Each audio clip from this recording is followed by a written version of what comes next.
अस्सलाम वालेकुम। Smart practicals में आज हम फिज़िक्स का एक्सपेरिमेंट नंबर 13 परफॉर्म करेंगे।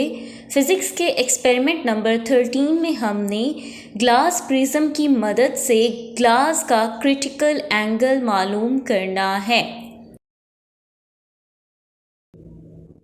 इस एक्सपेरिमेंट के लिए जो हमें ऑपरेटर्स चाहिए उनमें शामिल है ड्राइंग बोर्ड, कॉमन पिन्स और thumb pins, compass, prism, sharpener, scale, protractor और ड्राइंग पेपर शामिल हैं।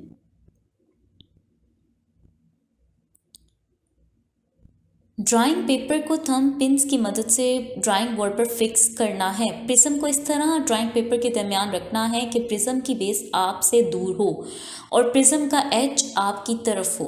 पेंसिल की मदद से हम इस प्रिज्म की बाउंड्री लाइन एहतियात से ड्रॉ करेंगे। बाउंड्री मार्क करते हुए आपने प्रिज्म को अच्छी तरह पकड़ के रखना है ताकि प्रिज्म हिले ना। हमने प्रिज्म की मदद से इसकी बाउंड्री ड्रॉ कर ली है। अब हम इस प्रिज्म बाउंड्री के पॉइंट्स को नाम देते हैं। फर्स्ट कर लें, ये पॉइंट ए है, ये बी और ये सी है। अब हमने ए बी साइड पर मिड पर एक कॉमन पिन लगानी है। कॉमन पिन बिल्कुल सीधी लगानी है। प्रिज्म को दोबारा इस तरह से रखना है कि कॉमन पिन इसकी बाउंड्री को टच करे और फिर एसी साइड से इस कॉमन पिन का इमेज देखना है। एसी साइड से आपने इस कॉमन पिन को देखना है और एसी साइड की जिस जगह पे इस कॉमन पिन का इमेज गायब होना शुरू हो जाए यानी डिसअपीयर हो जाएगा, आपने एक और कॉमन पिन उस जगह फिक्स कर देनी है।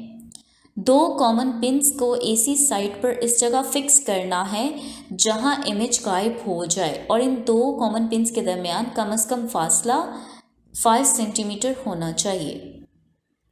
एसी साइड पर दो कॉमन पिन्स इस जगह लगाई हैं कि ए बी साइड पर लगाई हुई कॉमन पिन का इमेज जहां गायब हो रहा है और इन दोनों कॉमन पिन्स के दरमियान फासला कम से कम 5 सेंटीमीटर है। अब प्रिज्म को हटा देना है और पहली पिन जहां लगाई थी इसे पी का नाम देना है। इस वाली पिन को हमने आर का नाम दे दिया और इस पिन को क्यू का नाम दे दिया।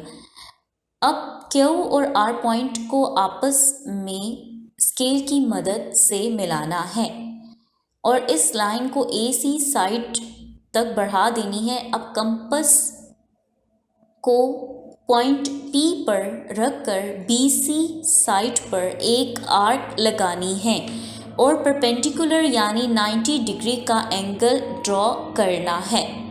90 डिग्री का एंगल कैसे ड्रॉ करेंगे? ये आर्क लगाई, फिर कंपास की टिप को यहाँ पर रखा और एक और आर्क लगाई, फिर कंपास की टिप को इस दूसरे पॉइंट पर रखकर एक और आर्क लगाई और जहाँ पे इन दोनों आर्क ने इंटरसेक्ट किया, एक दूसरे को काटा है, ये टच किया है, इस इंटरसेक्शन पॉइंट को हमने पॉइंट P के साथ मिला देना है स्केल की मदद से। BC साइड पर इस परपेंडिकुलर ने जहाँ पर टच किया इस पॉइंट को L का नाम दे देना है। अब हम PL जितना डिस्टेंस लेना है और इतना डिस्टेंस से कंपास को खोलना है और इतना ही फासला यानी डिस्टेंस LD का होना चाहिए। ये दोनों डिस्टेंस यानी PL और LD आपस में बराबर होने चाहिए। अब हम पॉइंट D को AC सरफेस पर जो पॉइंट S था इससे मिलाएंगे। हमने D पॉइंट को S पॉइंट के साथ मिलाया। DS लाइन ने BC लाइन को जिस पॉइंट पर कट किया इसको हम M का नाम देंगे। अब पॉइंट P को हम पॉइंट M के साथ मिलाएंगे। अब असल में रे का पाथ ये था PMSQR। ये असल में लाइट रे का पाथ था। अब पॉइंट M पर प्रोटेक्टर की मदद से 90 का एंगल ड्रॉ करना है। 90 का एंगल ड्रॉ करने के लिए ये प्रोटेक्टर के पॉइंट ऑफ इंटरसेक्शन को M पॉइंट पर रखना है और इस प्रोटेक्टर की बेस को प्रिज्म की बेस यानी BC लाइन के साथ कोइंसाइड होना चाहिए।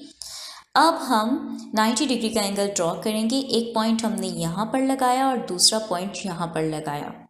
अब इन दोनों पॉइंट्स को हम आपस में स्केल की मदद से मिला देंगे। ये M पॉइंट पर परपेंडिकुलर हो जाएगा।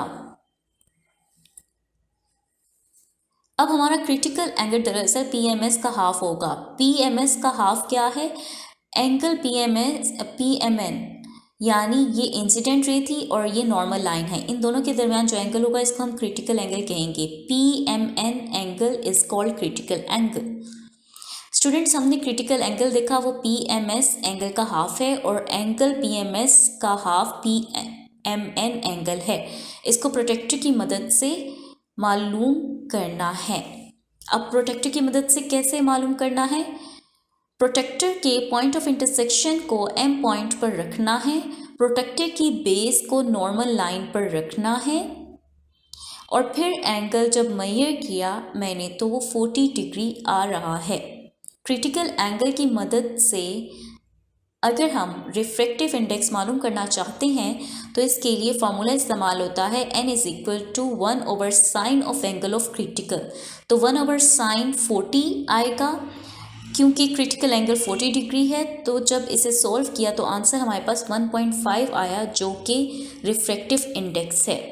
क्रिटिकल एंगल से क्या मुराद है? PM एक इंसिडेंट रे थी। ये इंसिडेंट रे जब पॉइंट M पर आई, ये रे बिल्कुल प्रिज्म की बाउंड्री के पैरेलल हो गई। हमने इस पॉइंट M पर जब नॉर्मल लाइन बनाई, ये नॉर्मल लाइन और ये रिफ्रैक्टेड रे थी। अब रिफ्रैक्टेड रे चूँकि बाउंड्री के बिल्कुल पैरेलल हो गई है तो इन दोनों के दरमियान जो एंगल बना वो 90 डिग्री का है। क्रिटिकल एंगल को हम डिफाइन ही इसी तरह से करते हैं कि angle of incidence whose angle of reflection is 90 degree is called critical angle, यानी वो वाला एंगल ऑफ इंसिडेंस जिसका एंगल ऑफ रिफ्लेक्शन 90 डिग्री हो, इसको हम क्रिटिकल एंगल कहते हैं।